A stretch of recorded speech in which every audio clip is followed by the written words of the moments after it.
안녕하세요. 이렇게 줌으로 수업을 하게 됐습니다. 제가 코로나 양성 확진 판정을 받아서 여러분과 이렇게 줌으로 밖에 수업을 할 수가 없을 것 같고요. 줌으로 하면 아무래도 좀 내용 전달이 잘 될지 모르겠어요.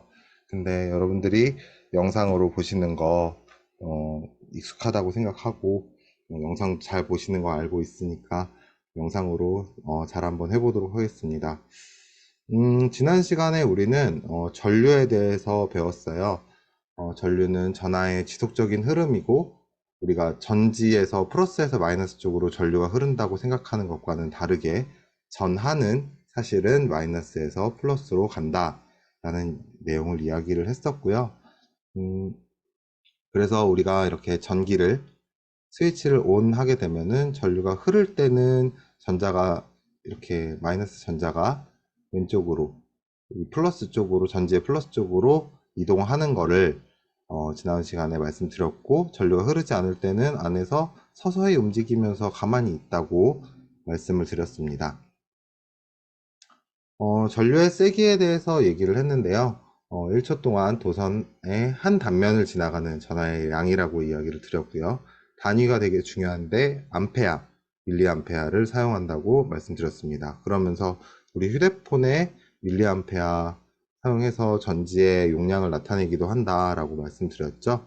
그리고 1암페어가 의미하는 것은 도선의 한 면을 1초 동안 6.25 곱하기 10의 18개의 전하가 18승 개의 전하가 지나갈 때 전류의 세기다 라고 말씀을 드렸었어요. 이게 되게 중요한 내용이었고 전하랑 보전의 법칙에서는 우리가 전하, 전류 이런 거를 전부 다 물의 흐름의 개념으로 생각을 하자 해서 I1부터 I2까지 어떠한 외부에서 물의 유입이 없거나 물이 흘러넘치는 일이 없었다면 I1과 I2는 항상 동일할 것이고 I1에서 I4까지도 물이 비록 갈라지긴 했었지만 길이 갈라져 있는 폭만큼 따라서 이렇게 가고 다시 합쳐지면 I1에 있던 양이 그대로 보존된다 라는 말씀을 드렸어요. 그러면서 I1하고 I3가 5대 5로 나눠져 있다면 50% 50% 가는 거고 6대 4 나눠져 있다면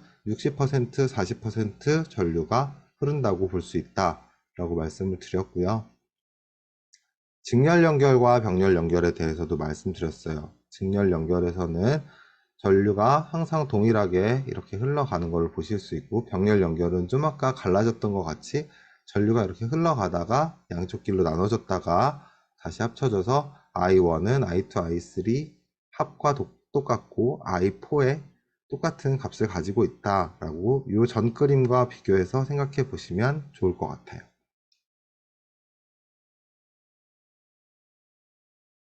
그 다음에 직렬 연결과 병렬 연결을 전압에서는 어떻게 보고 있느냐. 배터리 3개를 이렇게 나란히 연결을 하게 되면 전압은 3배 세진다. 그래서 1.5V 배터리 3개를 연결하면 4.5V의 배터리와 동일한 전압을 가지게 되고요. 여기 안에 사용할 수 있는 시간을 나타내는 축전량, 암페어는 3개를 동시에 연결하게 되면 하나랑 똑같다. 대신 파워가 3배 세지는 거다. 그 다음에 3개를 병렬로 연결하게 되면은 1시간 쓸 수 있는 배터리를 3개를 옆으로 연결하게 되면은 3시간 사용할 수 있고 전압은 하나랑 똑같다. 빛의 세기는 하나일 때랑 똑같다. 라는 걸 말씀드렸어요. 그 다음 저항에 대해서 얘기를 했는데요. 전기 저항 같은 경우에는 단위를 ohm을 사용하고요. 빗면을 지나갈 때, 이 구슬이 빗면을 내려갈 때, 못이 저항의 역할을 하고 구슬이 전류의 역할을 한다. 그래서 이 빗면이 길면 길수록 저항이 커지는 거. 이 빗면이 넓으면 넓을수록 오히려 저항은 작아지는 상태가 된다. 그래서 여러분들이 길을 갈 때 저항이 있다고 치고 먼 길을 가게 되면 저항하고 많이 부딪혀야 되고 넓은 길을 가게 되면은 저항하고 좀 덜 부딪힐 수 있어서 저항이 그렇게 역할을 한다라고 말씀드렸었어요. 그거를 이제 식으로 나타내는 거고 계산을 하는 방법인데요. 직렬은 여러분들이 그냥 쉽게 더해 주시면 되는데 병렬 같은 경우에는 R1분의 1, R2분의 1, R3분의 1, 뭐 이렇게 해서 더한 다음에 그 더한 게 R분의 1인데 역수를 취하셔서 R을 구하시면 된다 라고 말씀을 드렸어요. 그래서 이 부분에 대해서는 여러분들이 꼭 알고 지나가셨으면 합니다. 제일 중요했던 오매 법칙인데요. V는 IR 하나 여러분들 가져가시기 바랍니다. V는 IR 같은 경우에는 굉장히 여러분들이 일상생활 하시면서도 많이 쓰시게 될 거니까 꼭 다시 한번 가져가시길 바랍니다. 전류의 열작용인데요. 그때 헤어드라이기 말씀드리면서 열이 많이 발생되는 것일수록 저항이 높다라고 말씀을 드렸고 전열기구 안에 미끄럼성 같은 경우에 저항으로 작용을 해서 열을 발생시키는 원리를 이용한다라고 말씀을 드렸었어요. 헤어드라이어나 뭐 전기 주전자, 토스터, 밥솥 뭐 그렇게 열을 발생시키는 대부분의 전자제품들이 그런 식으로 전기를 열로 바꿔주는 일을 하고 있었습니다. 그리고 발열량 얘기도 했었는데요. 발열량보다는 아까 V는 IR 꼭 가져가시길 바라고 오늘 수업을 시작하겠습니다. 오늘은 파동에 대해서 배울 거예요. 여러분들이 교과서 보시면 파동에 대해서 나와 있는데요. 저희는 좀 더 쉬운 방법으로 파동에 대해서 이야기를 해 볼 거고요. 여러분들이 교과서 한번 재미로 보시고 교과서에 있는 내용들도 재밌는 내용이 많으니까 보시고 오늘 내용은 이런 파동에 대한 내용이 있구나 라고 알아두시면 좋을 것 같아요. 파동의 특성은요, 매질의 한 지점에서 생긴 매질의 진동 상태가 매질을 통해서 규칙적으로 퍼져나가는 현상이다 라고 말씀을 여기다가 제가 써놨어요. 매질을 이렇게 강조한 이유는요, 파동은 매질이 없으면은 절대 이루어질 수 없는 일이거든요. 그래서 제가 말하는 게 여러분들의 귀에까지 들리는 이유는 제가 공기를 진동시키기 때문에 그 공기의 진동들이 여러분들의 귀까지 전달이 되는 거예요.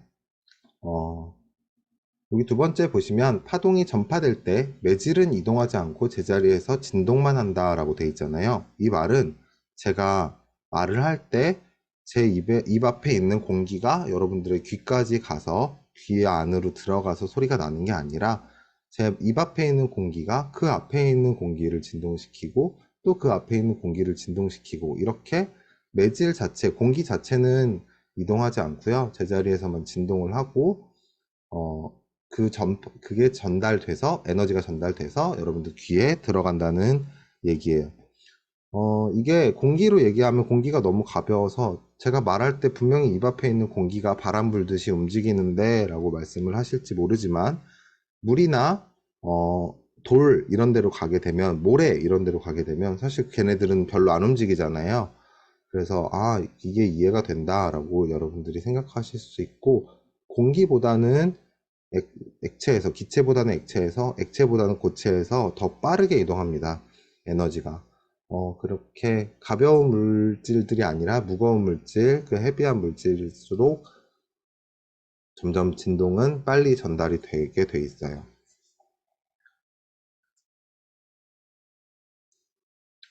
횡파와 종파인데요. 파동은 크게 횡파와 종파로 나뉠 수가 있습니다. 횡파는 이렇게 위아래로 흔들리는 게 횡파예요.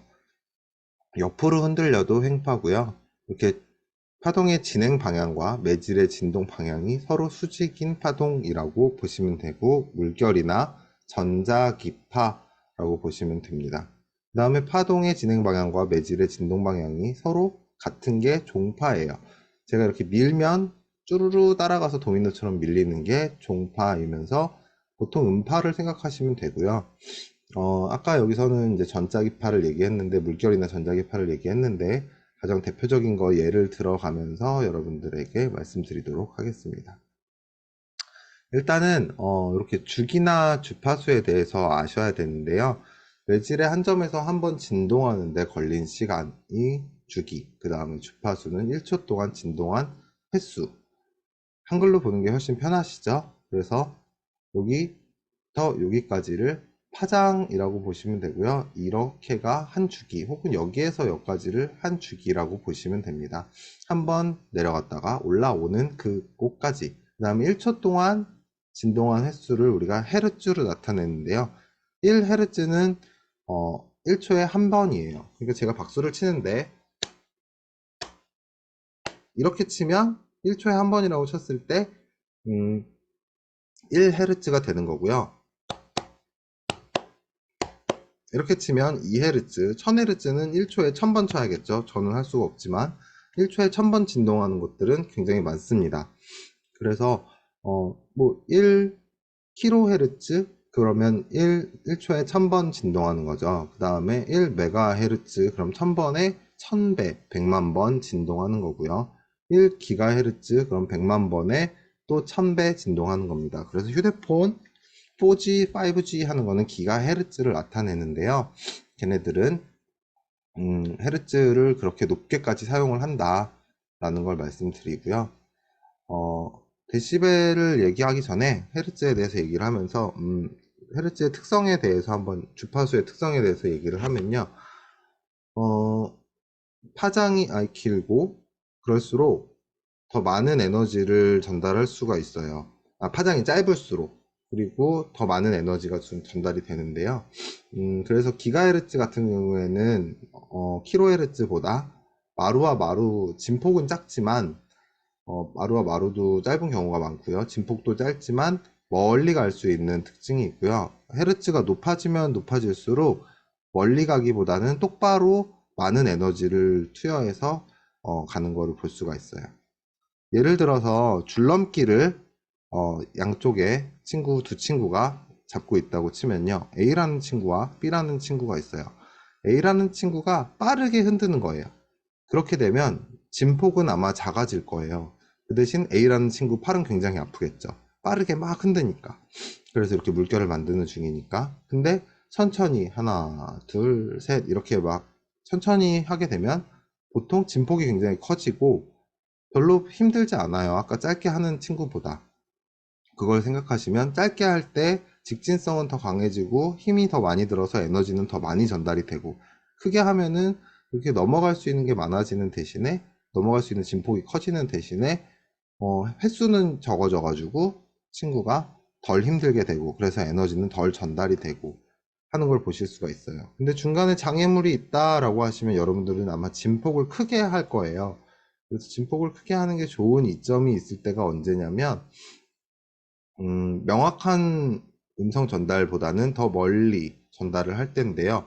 우리가 방송국에서 사용하는 전파보다 군대에서 사용하는 전파, 밀리터리 전파 같은 경우에는 이 진폭이 굉장히 크고 에너지를 적게 써요. 그래서 무전기 한 대 가지고 전파를 쏴서 전국에 있는 사람들에게 그 주파수를 맞추면 들릴 수 있게 되는 게 군대용 무전기고요. 대신 음질이 별로 안 좋아요. 그리고 방송국 전파 같은 경우에는 중간에 중계기도 많고 수신기도 많고 하기 때문에 엄청나게 고화질을 전송해야 되기 때문에 전파를 빠르게 사용합니다. 그래서 진폭이 적고 헤르츠가 높은 전파를 사용하는 경우가 많아요. 뭐 라디오만 해도 우리가 89.1MHz라는 뭐 광고를 할 때 보면 그런 거를 사용하잖아요. 메가헤르츠를 사용합니다. 그러나 군대용 주파수 같은 경우에는 킬로헤르츠, 메가헤르츠라도 굉장히 낮은 메가헤르츠를 사용해서 멀리 음질은 잘 안 좋지만 모든 사람이 들을 수 있게 하는 거를 사용하고 있습니다. 그래야 뭐 그 전파가 산도 넘고 바다도 건너서 가기 때문에 그렇게 하는 거예요. 화동과 소리인데요. 우리가 화동과 소리에서는 소리 부분에 집중을 해서 보려고요. 뭐 데시벨 포뮬라 해가지고 n은 10 로그 10의 마이너스 12분의 p 이렇게 나와 있는데 이 공식이 중요한 게 아니라 우리는 데시벨을 나타낼 때 로그 값을 사용한다 라는 게 중요합니다.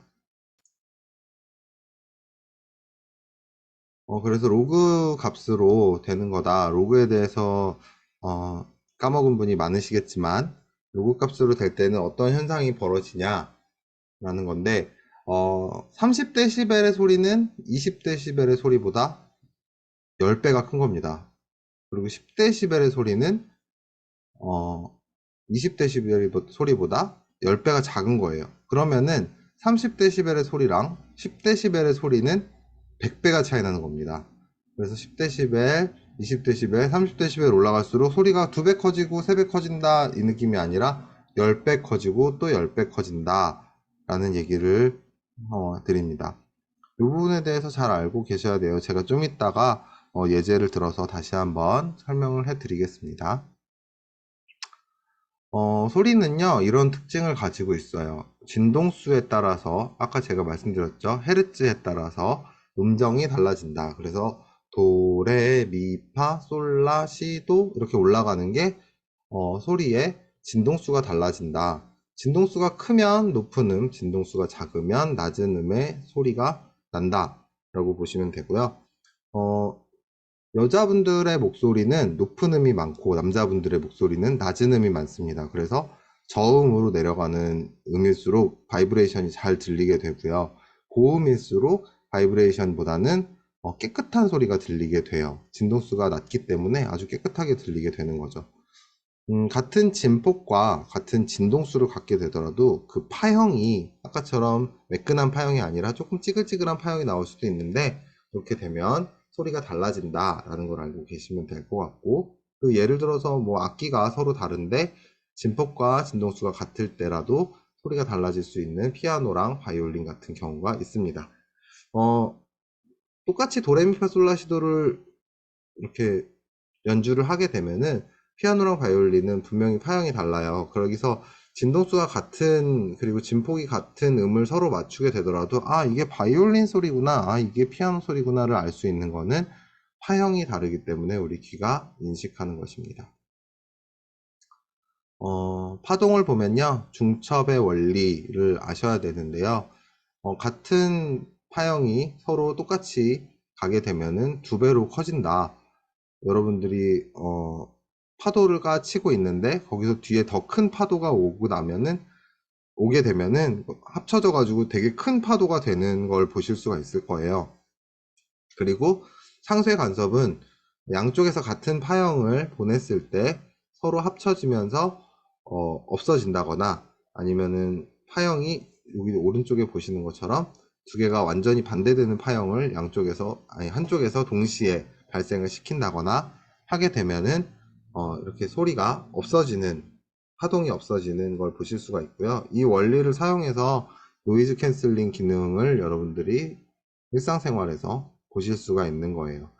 소리가 예를 들어서 외부 소음이 파랗게 들어오고 있는데 그걸 인식하고 이어폰에서 반대의 소리를 만들어서 동시에 재생을 시키게 되면 노이즈가 캔슬링이 되는 거죠. 그래서 요거가 동시에 이루어질 수 있다. 어차피 마이크 같은 역할을 하는 게 있을 거고 그 다음에 귀로 소리를 전달하는 게 있을 건데 그 프로세스 성능을 월등하게 높여서 마이크로 들어온 게 거의 동시에 내 귀로 들어오게 해주면서 그 사이에 재생을 시킬 때 반대 파형도 같이 재생시켜 라고 얘기를 해주는 거예요.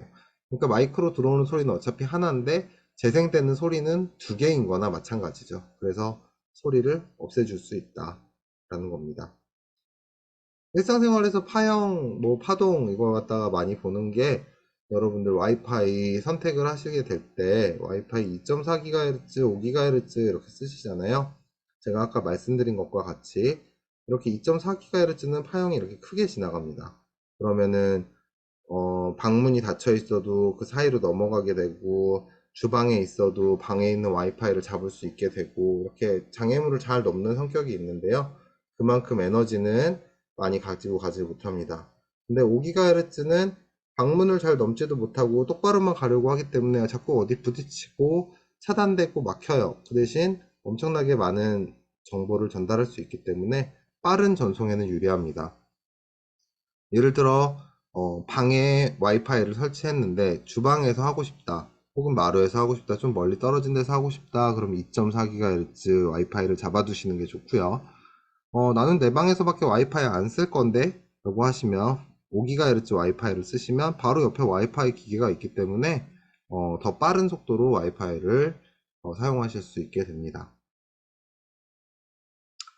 제가 여러분들한테 자바 실험실이라는 곳을 찾아가지고 소개를 시켜 드리려고 하는데요. 자바 실험실에 가시면 여러 가지 파동에 대해서 또 다른 과학에 대해서 여러분들에게 재미있는 애니메이션으로 소개를 하고 있습니다. 제가 그걸 한번 보여드릴게요.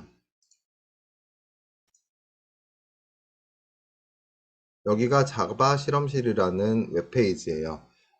오늘 수업에 해당하는 빛과 파동의 부분에 대해서 파동 시뮬레이션이 있는데요. 제가 요거를 몇 개 보여드리면서 여러분들과 얘기를 해보도록 하겠습니다. 소리급쇠의 음파의 발생입니다. 이렇게 입자들이 소리급쇠의 움직임에 따라 되고 있는 게 보이시죠? 흔들리고 있는 게 보이시죠? 여기서 제가 진동수를 올려볼게요. 이 소리급쇠를 더 빠르게 진동시켜 볼게요. 중간 정도로 진동시키면 이렇게 빠르게 움직이면서 약간 물결 무늬가 보이는 게 아마 보이실 거예요. 제일 빠르게 움직이시면 이제 확연하게 물결 무늬가 약간 보이죠. 여기서 마치 바다에다가 돌을 던졌듯이 가운데서 물결 무늬처럼 빠져나가는 게 보이실 거예요. 제일 잘 보이는 게 어떤 건지 여러분들이 한번 이렇게 움직이면서 해보시면 좋을 것 같습니다. 이렇게 느릴 때랑 빠를 때랑 분명히 다르죠. 그 다음에 그 전 거를 또 다른 거를 보여드릴게요. 물결파인데요. 바다에 오리를 빠뜨렸는데 혹은 튜브를 빠뜨렸는데 공을 빠뜨렸는데 얘가 왜 나한테 파도가 치는데도 오지 않을까 라고 고민하셨던 분들이 있을 거예요. 분명히 입자는 에너지만 전달을 하고 있고 입자 자체가 움직이진 않기 때문에 매질 위에 있는 매질을 구성하고 있는 이 입자는 그 자리에서 계속 흔들리기만 하는 겁니다. 그래서 오지 않는 거고요. 얘를 제가 바꿔도 수심을 낮춰도 얘는 오지 않습니다. 아무리 얕은 데다가 해도 오지 않고 그 다음에 아무리 깊은 데다가 해도 역시 오지 않는 거를 보실 수가 있어요. 자취를 보게 되면 얘는 이 자리에서만 뺑뺑 돌고 있구나 이런 거를 아실 수가 있습니다. 또 다른 걸 해볼게요. 파동의 전파인데요. 제가 파동이 어떻게 전파되는지를 한번 보여드릴게요. 얘를 잡아 당겨서 뿅 하면 이렇게 물결이 만들어지는 게 보이시죠? 이상적일 경우에는 에너지가 소실되는 게 없기 때문에 끝까지 다 전달돼야 되는 게 맞고요. 이렇게 살짝 하게 되면은 가다가 중간에 멈추는 게 보통 현상이죠. 그 다음에 이쪽에서 당기고 또 이쪽에서 당겼을 때 서로 이제 부딪히게 되겠죠. 이 부딪히게 되면서 어쩔 때는 힘이 두 배로 세질 거고 어쩔 때는 힘이 서로 상쇄가 될 건데요. 아마 반대쪽에서 하면 대부분 상쇄가 돼서 빨리 멈춘다는 걸 아실 수가 있을 겁니다. 또 하나를 이쪽에서 세게 보내고요. 그 다음에 또 하나를 이쪽에서 세게 보냈을 때 엉망진창이 되는 게 보이시죠? 거의 파도 치듯이 이렇게 밀려가는 게 보이실 텐데 이것도 중첩의 원리에 해당됩니다. 또 리셋을 하고 이쪽에서 하나 보내고 올 때쯤 이쪽에서 하나 다시 보내면 엉망진창이 되는 게 보이시죠? 이렇게 해서 파동이 어떻게 흘러가는구나 라고 아실 수가 있습니다.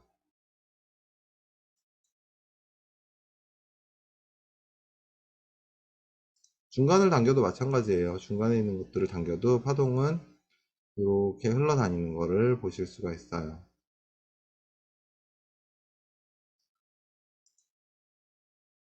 그리고 달팽이관과 가청주파수 여러분들한테 이게 줌으로 잘 녹화가 될지 모르겠는데 굉장히 제가 본 것 중에 가장 재미있었던 거고요. 헤르츠가 어떻게 되느냐에 따라서 어디서 달팽이관에서 소리를 듣느냐를 나타내는 건데요. 여러분들 한번 잘 보세요.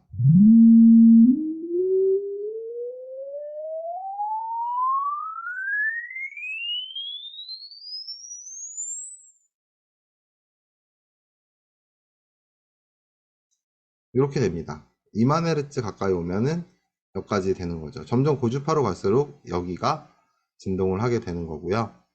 여기서 소리를 듣게 되는 거예요. 여러분들이 여기가 고막이고 얘가 이렇게 여기를 흔들어줘서 달팽이관에서 소리를 듣는다는 건 다 알고 계실 거고 여러분들은 어디까지 들으실 수 있는지 모르는데요. 저는 한 이 정도까지만 들려요. 이 이후로는 잘 들리지 않아요. 여러분들이 점점 나이가 들수록 귀가 이제 고음에는 반응을 하지 않는데요.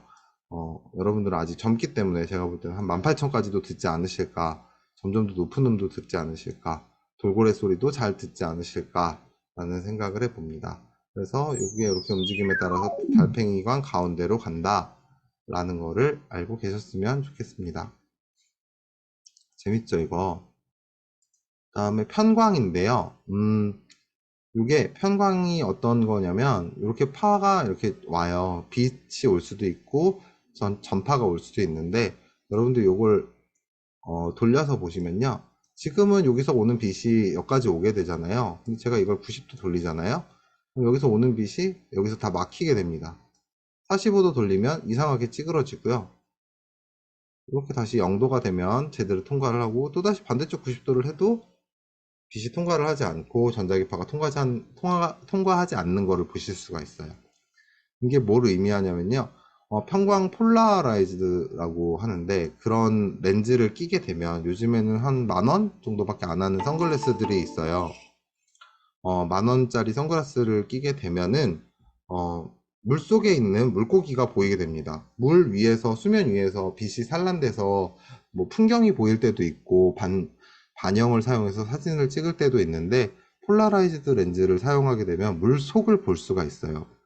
마치 투명한 곳을 그냥 보듯이 물 속에 있는 물고기가 돌아다니고 해조류가 어떻게 생겼는지 볼 수 있는데 반사되는 빛을 이런 방식으로 딱 90도 꺾어서 차단을 하고 나머지 부분을 보게 되는 거예요. 그래서 폴라라이즈드 렌즈를 이렇게 파동을 이용해서 만들어서 사용을 한다 라는 걸 알고 계시면 좋겠고, P파와 S파 이거는 지진을 발생했을 때 P파와 S파는 이렇게 움직여서 여러분들에게 가는데 어느 게 더 깊이 가죠? P파가 더 깊이 가죠. 그래서 우리가 어렸을 때 배운 것처럼 S파는 이렇게 여기까지밖에 못 가는데 P파는 저 가운데 해까지 간다 라는 거를 보실 수가 있고, 여기 재밌는 거 되게 많아서 네, 이것도 보면은 뭐 헤르츠를 이렇게 올릴수록 아까 제가 말씀드린 것과 같이 에너지가 정말 많이 발생을 하게 되죠.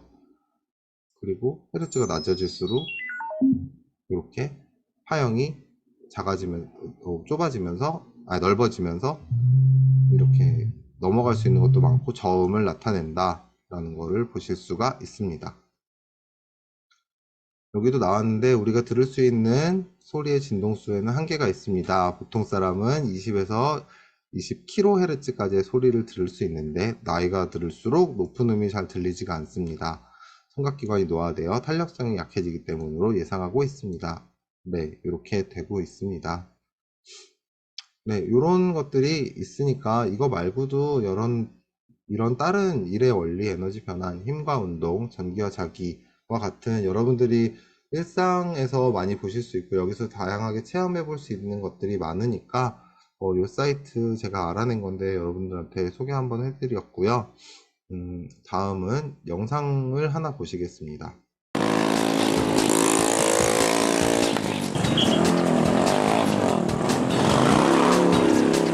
커도 너무 큰 오토바이 소리 때문에 짜증났던 분들 주목!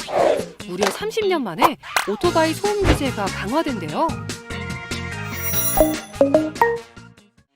코로나19로 배달 수요가 많아지면서 오토바이 통행량도 크게 늘었는데요.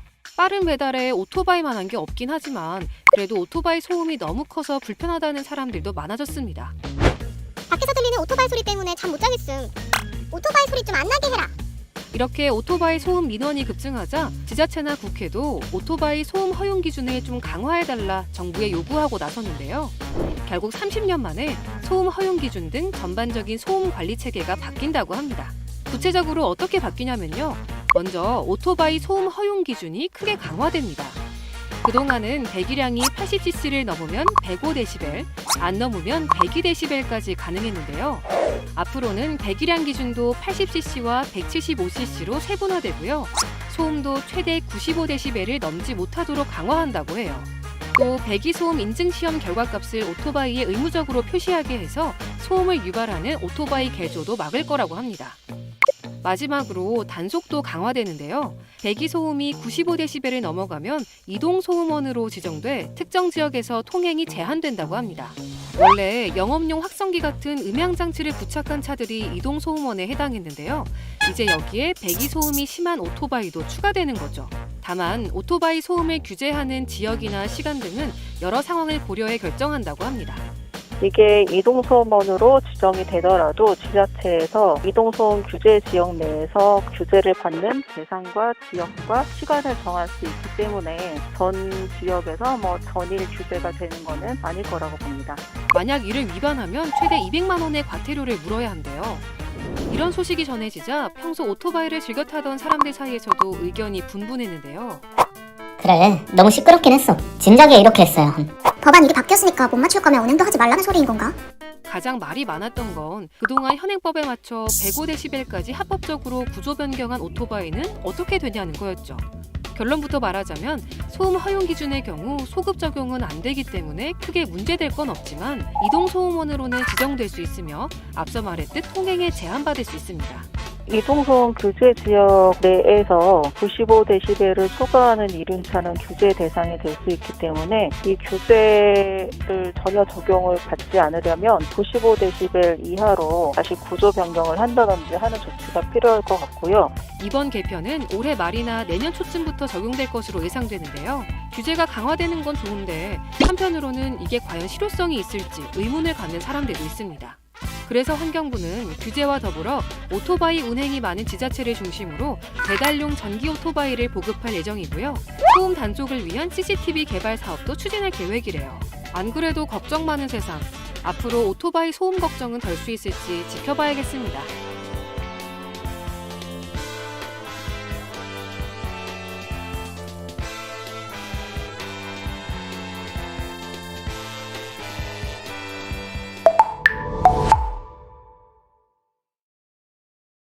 네, 이렇게